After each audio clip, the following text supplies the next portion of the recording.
if you come in, you've never trained before, and I teach you the 17 steps to do a Toriando pass, and now you're rolling. If you've forgotten the Toriando pass or you don't know what else to do, you freeze. But if I tell you, get around the legs, get chest to chest, they're like, got it, boss.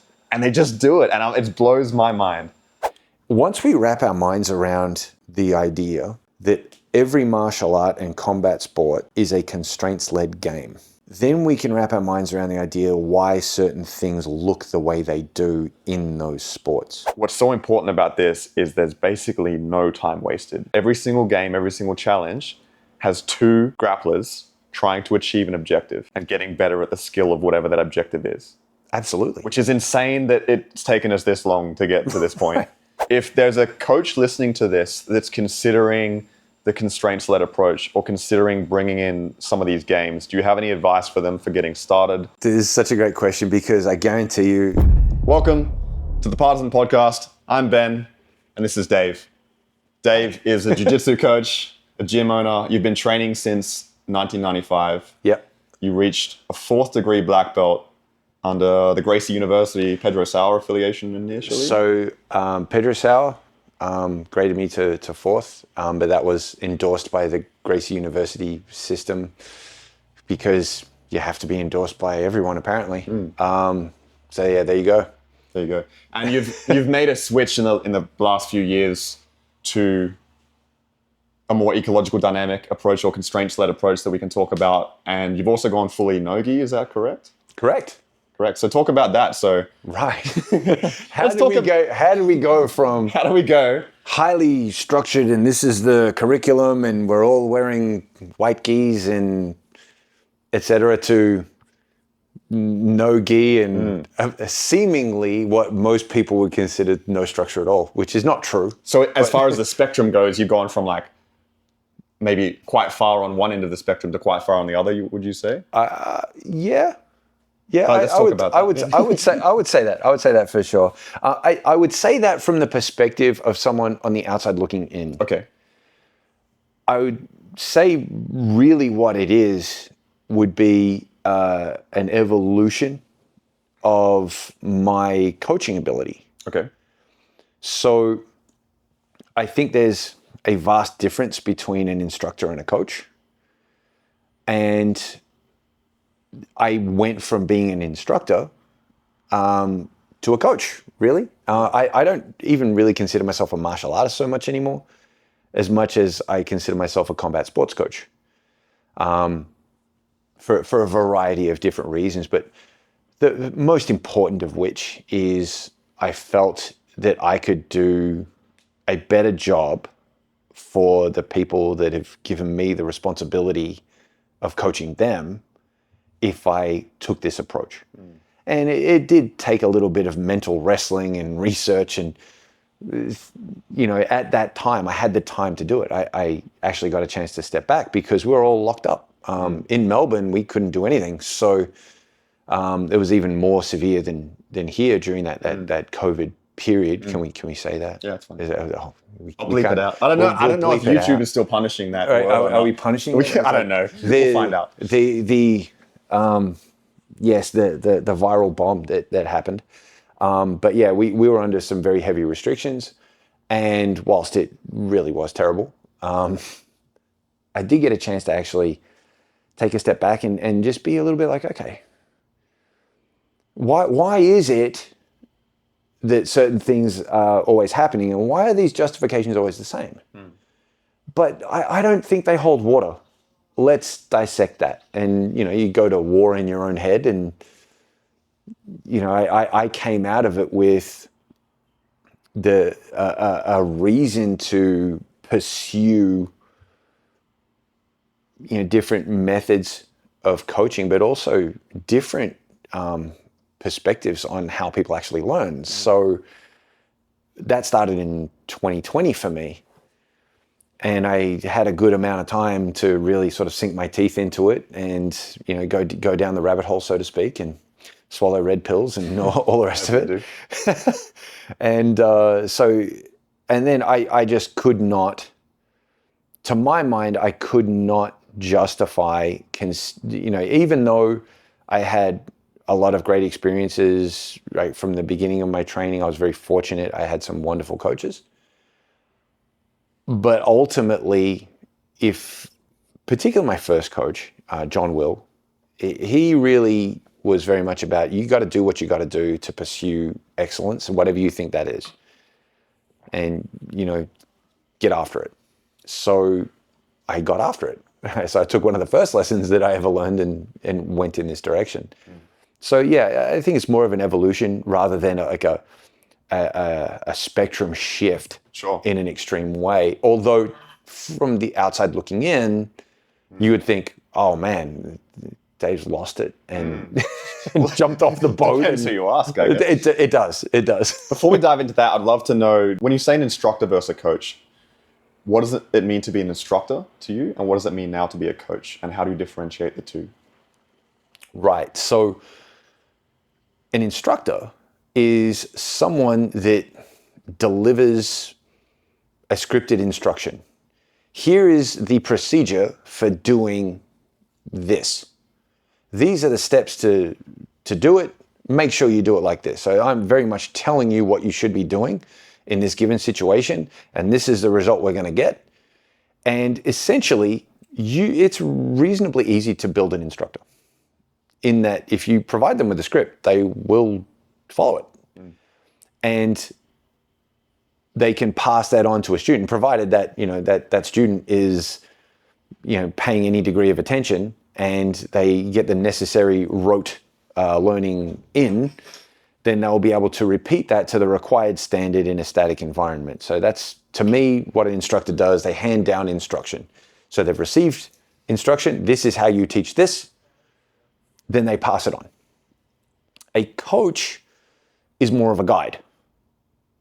So a coach has to be a little bit more malleable in terms of how they not only deliver or construct a practice, but they have to leave a lot of room for what is variable between people to get the most out of them. So a coach is about getting the most out of an athlete in terms of their performance. Like, how can we imbue some skill? How do we create conditions where those skills can emerge? And how do we construct a practice where that's possible? And how can we encourage that? And how can we get them to do it in a way that actually works for them? Because you've heard this many times, I'm sure, as have, I would say all of your listeners have heard this. Jiu-jitsu is an art form, and it's very individual, it's unique, yet instruction has nothing to do with individuality. It's like everyone has to do it the same way. The fundamentals look like look like the fundamentals, and it has to, it's judged by an aesthetic, standard. Does it look like what the instructor did? Correct. Right. Does it look like what so-and-so was doing back in the 1950s? Yeah. Yes, because that's the optimal way. That's the assumption, right? Yet, a coach is more leaning towards performance, right? Like, well, do I really care too much about what it looks like if I know the desired result is being achieved? So that's not going to be the same for everyone. I'm 6'6" and 100 plus kilos. I can confirm this, yeah. Right. So how that particular outcome is going to be achieved by me is going to be vastly different from how it's achieved by you, yet we can still arrive at the same outcome. Yeah, that's fascinating. So my job as a coach is to create the conditions where this is possible, yet I'm not too concerned about how they're supposed to look, because the aesthetic really doesn't matter, to my mind. And it is an interesting thing. It's like, I believe that jiu-jitsu is only saving grace as to why it hasn't become full McDojo yet. And I'm sure that that's going to happen for some affiliations in schools and whatnot. Is the fact that at some point the rubber has to meet the road. With live sparring. Yep. You've got to get sweaty. Yeah. And you're going to lose. Yeah. And sometimes you're going to get the taps, and sometimes you're going to get tapped. And you have to be a little bit more objective about an outcome rather than how wonderful the technique looks. So that's what I would say is the difference. An instructor is handing down a set series of instructions based on a set series of things that apparently someone of this particular rank is supposed to know. And it's very, over-prescribed. Yep. Whereas a coach is a little bit more malleable.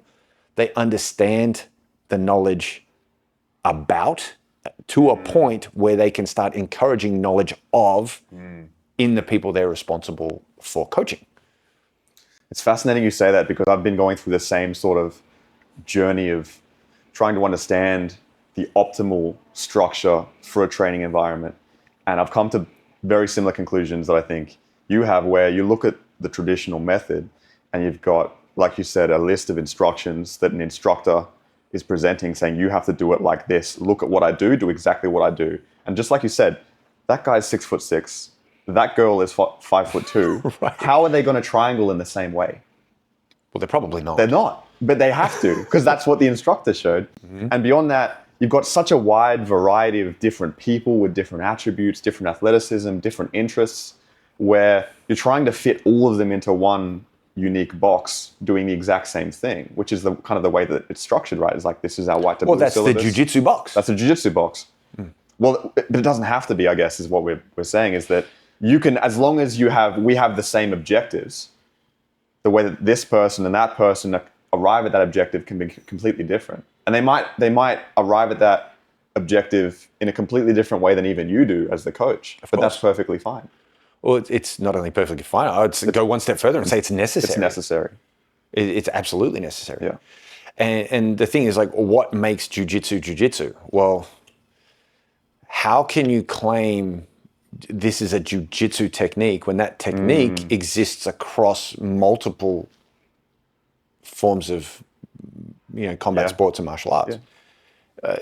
So is it the provenance of whom these techniques were derived? Where were they stolen from? I think would be more. Who was it named after? Who was it named after? Who made it popular? Who used it first? Like, not even who used it first. That's such a rabbit hole. Where do you even begin? We had a video of Declan Moody hitting what I believe is a haragoshi, but I'm not a judo expert. And we have judo guys in the comments being like, you jiu-jitsu guys are stealing our moves. And the people are claiming, and But you can't own it. Well, apparently it's fascinating to say, because then you can look at old. But if a Sambo guy did the same thing, if that occurred in a Sambo tournament, which I'm sure it has, did they steal it? I don't know. Yes, maybe. It's crazy. I guess what you and I are on the same kind of boat, it seems like. It's like when you have two human beings grappling, they're going to self-organize maybe in similar ways, even if they're on the other side of the world in a different time period. Eventually, they're going to arrive at the similar. Like, how do you throw a body? Well, yeah. And there's obviously, I guess you group that into group this into wrestling, you group that into judo, you group this into jiu-jitsu, because it feels nice to have a clean box with techniques in it. And of course. That's a judo technique. This is jiu-jitsu technique. And go further, right? Then you can put ownership on it. And you can sell it. Bingo. And you can sell it. And you can sell it. This is jiu-jitsu. And I have zero issue with people making money. Make that money, right? Sure. That's a good thing. Be successful because you're helping a lot of people, and you can do that better from a successful standpoint than you can from an unsuccessful standpoint. Sure. Having said that, what is the real difference between wrestling, judo, sambo, Icelandic, Glima, Cumberland, Westmoreland, wrestling? Are these real martial arts? These are real martial arts, by the way. Mongolian Bok, Chinese Shuai Jiao. Japanese sumo. Japanese, how does one, how do you group these things? Well, once we wrap our minds around the idea that every martial art and combat sport is a constraints-led game, then we can wrap our minds around the idea why certain things look the way they do in those sports. Yes. So a punch is a punch, a kick is a kick, right? Sure. And they punch and kick in Taekwondo, and they punch and kick in Kyokushin, and they punch and kick in Muay Thai. Why do they look different? The rules that are put on how that game is meant to be played will favor certain outcomes over others. So of course they look different because the constraints of the game were changed. Why does Sambo look different than Jiu-Jitsu, look different than Judo, look different than freestyle wrestling, look different than Greco, look different than collegiate? The rules of the game were varied, and they produce an athlete capable of similar outcomes and similar movements, but they're not used for the same reason, and certain outcomes are more highly prized than others. So the simplest one, you could say, Judo, you can win with a throw. You can win outright with ippon. Yes. If I throw someone with sufficient force onto their back, then I've won.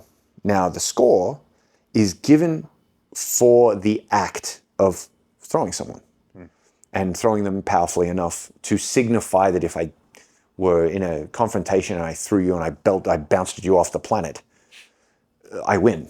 And okay, I'm not going to argue, right? This is true. Yeah. Jiu-Jitsu, by contrast, is given score for control after the fact. So it'd be the difference between scoring 2 points for a dunk, if I slam the ball in a basketball game, or I lay it up. So from a jiu-jitsu standpoint, it doesn't benefit me to go high amplitude because it's a higher risk to me as well. Yes.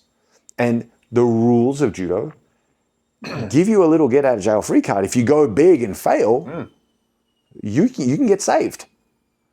In jiu-jitsu, you go big and fail, nobody cares. We get your back taken and strangled. Right, there you go, right? So, and I'm not saying those things don't happen in judo. Of course they do. But the time frame for that action to take place is much shorter. Yeah. Right? The referee intervention is different. So, of course, you get different outcomes emerging here. Right? So, of course, we have basically no time limit on the floor. So, of course, it's going to be more involved. And the takedown is going to be de-emphasized. Then you get to a point where you have over-specialization in certain things, which is where all the criticisms come from. Oh, jiu-jitsu guys are butt scooting, and all that sort of, they look like a dog with Because horns. that's what the rule set, that leads to success in the rule set. The rule set allows for it. Allows for it. So you can practice judo for 10 years. I can practice pulling guard for 10 years. And in almost every jiu-jitsu rule set, I can pull guard immediately and negate your judo. Yep. And that's why it exists. Yep.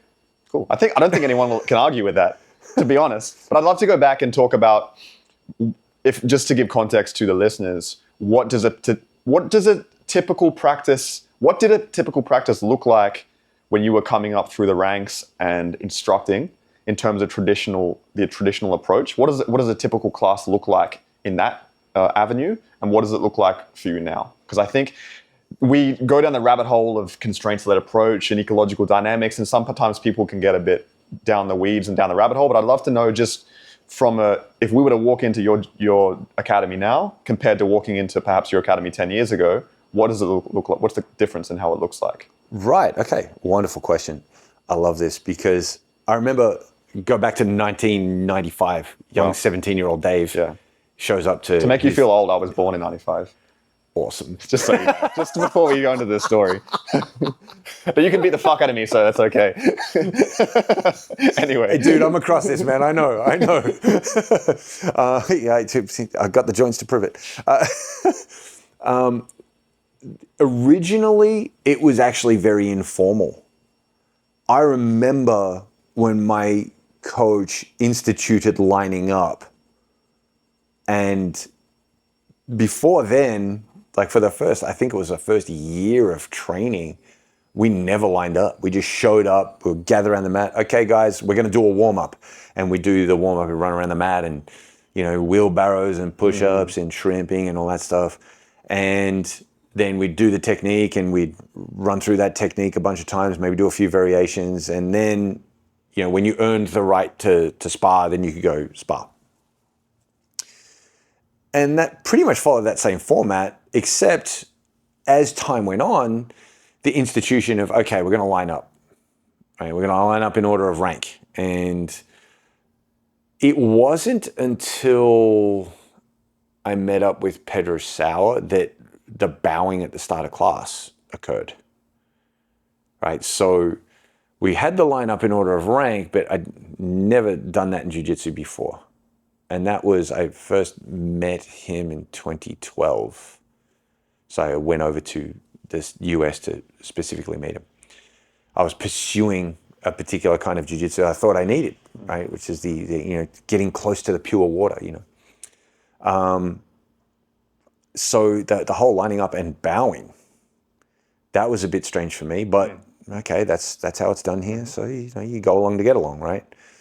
But that was a pretty new thing. I don't know how long Pedro had been doing it, but from all accounts from people that I got to know, it's like that was reasonably recent that had started taking place.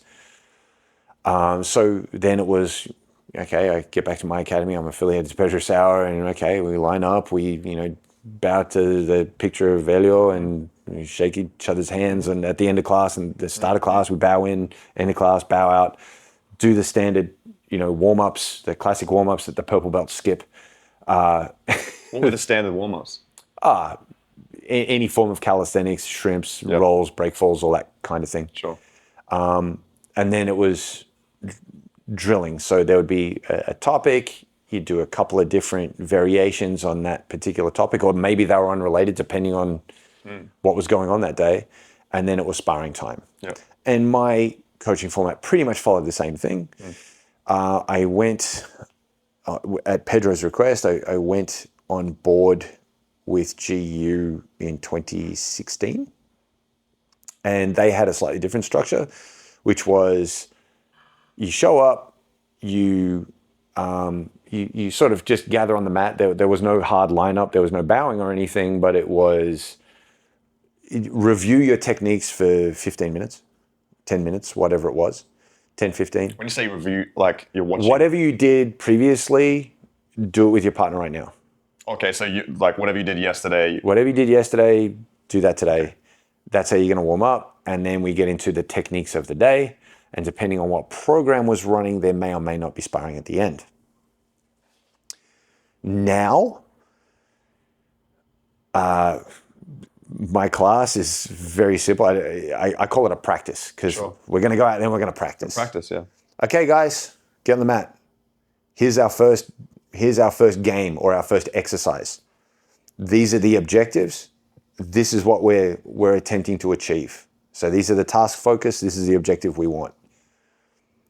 Let's go. So we'll do that then, depending on the practice, whether it's a foundation or an all levels practice. Foundation practice is just as hard as all levels, except the guide rails are a little closer, just to give a lesser experienced student or someone that's new a little bit easier lane to work in. So there's not as many variables. Can you give us a specific example of what perhaps the constraints might be and what the objective might be in, let's say, a foundations class? Okay, so a foundation class, I'd like to start with, well, I personally, there's a lot of different ways to do this, of course. I personally like to start with something of very low variability. So I might start with, let's say we're going to look at a submission, and we're going to start at the end stage of that submission. So let's say it's a straight armbar arm lock, right? We're going to start right there, right? And so you have an extended arm, you have a partner. Extended arm, I've got my legs over, I'm holding it. Okay, first, I want to familiarize you with the tap rule because someone might be their first day. So we need to understand what that is and why we do it. And that can apply at any time, but today it's going to apply if you start extending that elbow. And they only do that a couple of times. You don't need to do that for 10 minutes, right? Then we go, okay, so everyone understands where their limits are. Okay, great. We're going to get in the exact same position. And this time, you just have to control it for a certain amount of time before you apply it. So normally I start with 3 seconds.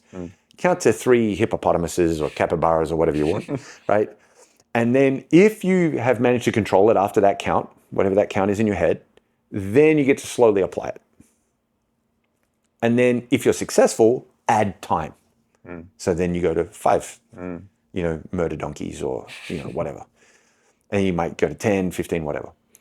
So then we go, okay, let's go a step back. let's add a little variability here. So this time I might go, all right, they start with their arm is bent, their hands are not connected. And your mission is just to straighten the arm and control it for 3 seconds. We're not even going to apply it.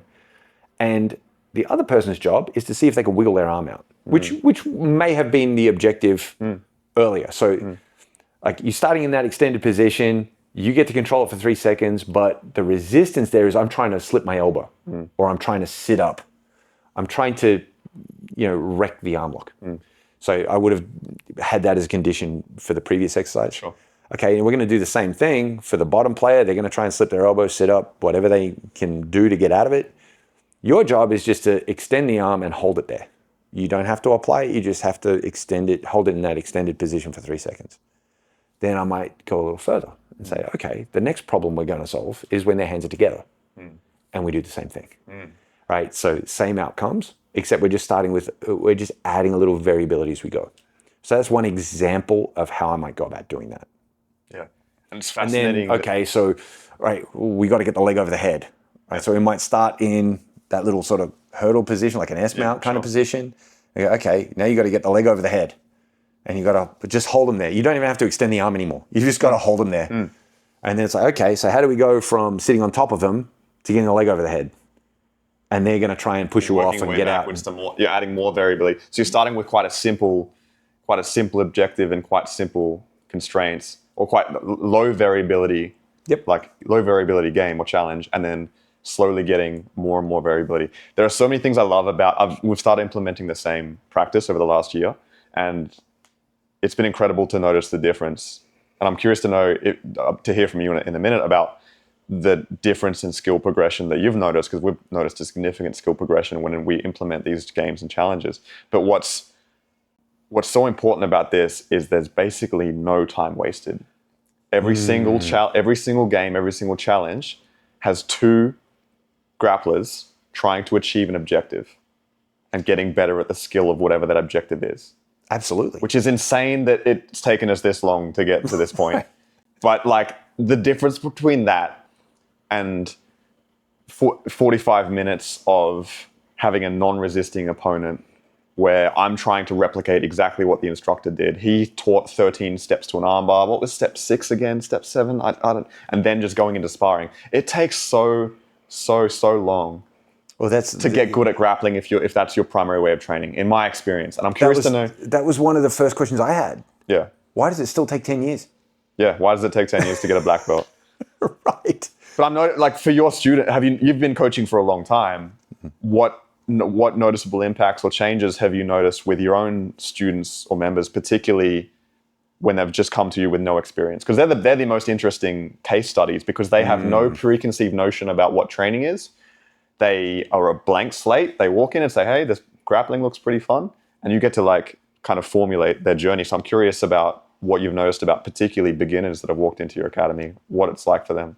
The beginners, when they walk in and they have no previous grappling experience versus someone that has previous grappling experience, albeit maybe a little or a lot, I don't know. And then they come to my gym and they're a beginner in my practice, right? So I always start everyone in foundation, not because I think they're not worthy of being in all levels. It's just I don't know them, and I need to vouch for them to my guys and let them know that I trust this guy. Yeah. I trust this guy with your safety. Yeah. So that's a big deal for me. Awesome. So I do tend to start people there, regardless of how little or how much experience they have. But people with no experience tend to be far more malleable in their approach than someone that has a notion, even if they've watched a video of how an arm lock should be done, or how a guard pass should be done, or whatever. So it is actually, you can kind of tell how much time they've spent on YouTube, right? Even if they haven't done anything. Right? It's like, I'm supposed to be doing this. And okay, draw inspiration from wherever you like. Sure. I mean, it's a beautiful thing.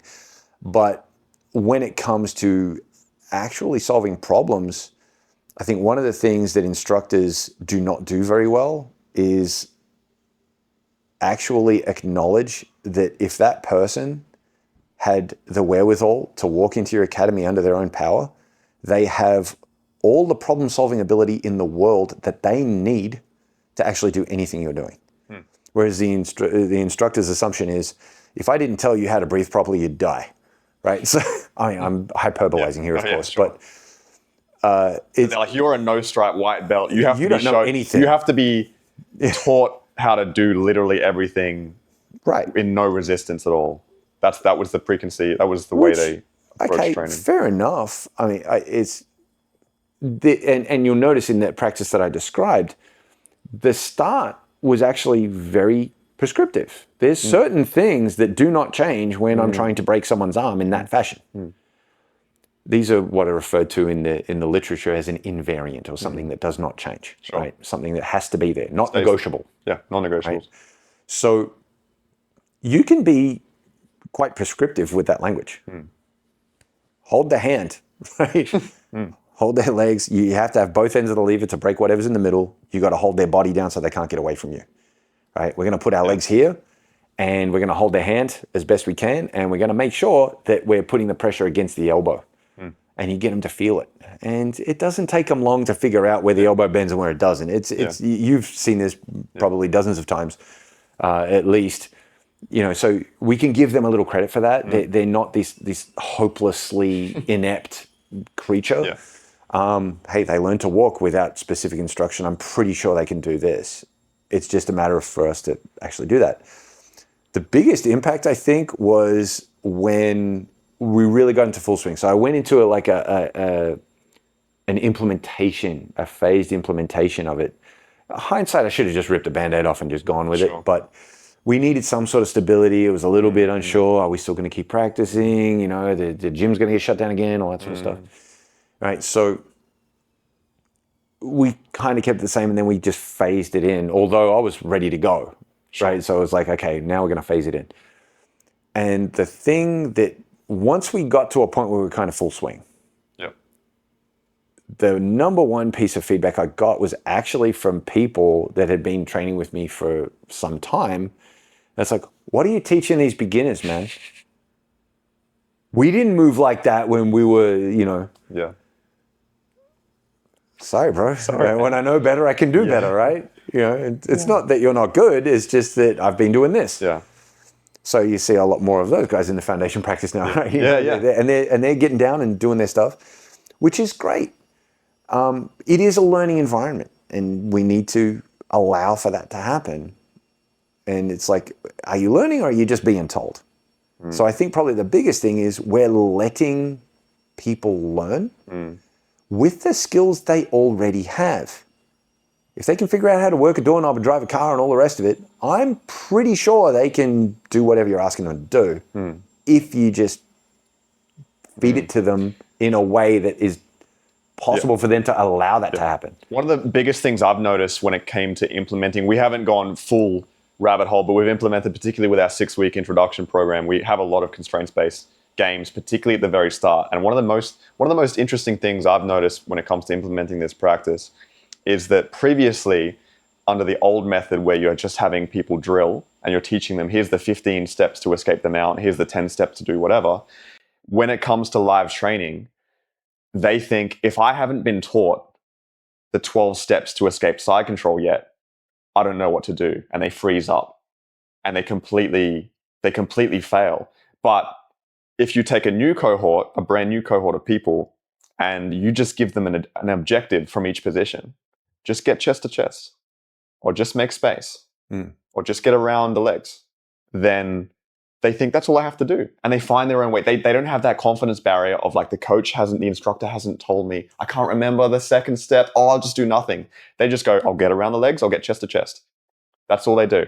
If that's the game, the constraint with practice, getting around the legs, getting chest to chest, they move so much, like they just move with confidence and they try things. They're okay with failing. But if you come in, you've never trained before, and I teach you the 17 steps to do a Toriando pass, and now you're rolling. If you've forgotten the Toriando pass, or you don't know what else to do, you freeze. But if I tell you, get around the legs, get chest to chest, they're like, got it, boss. And they just do it. And it blows my mind. I said earlier, I've said this many times, of course, if you can't explain something simply, obviously you can't explain it. And that is a beautiful example of that. It's a very simple objective, and there's a couple of tasks that you need to take care of. If you're aware of those things, then you have all the tools you need. I've just got one more question for you before we run out of time. Shoot. If there's a coach listening to this that's considering the constraints-led approach or considering bringing in some of these games, do you have any advice for them for getting started? Any resources, or just what you wish, like perhaps any advice you would give to yourself if you were previously on the fence when it comes to implementing some of this in the practice room? This is such a great question, because I guarantee you, coaches, you're already on the fence, because we're already doing a constraints of the game. We mostly call it sparring and of different flavors versus the information processing model of learning, which is I tell you, you do. In very simple terms, of course. Push it a little further and call me. Call Dave. DM me, man. I So will help where you. can people find you? Grappling in the Grey on Instagram? So Instagram, I have two things. So Grappling in the Grey, and my school's Instagram, which is Technique Jiu-Jitsu. Technique Jiu-Jitsu Templestowe is the... we can put it in the show notes too, so yes, people can find it. of course. Yeah. And I'm pretty easy to find. But Grappling in the Grey is probably the best one. Okay. Outside of that, look up, I think the best place to start in terms of books. Yes, you will have to do some reading. I know it's tough, but you don't have to. You can get these on Audible. Rob Gray's series. Yep.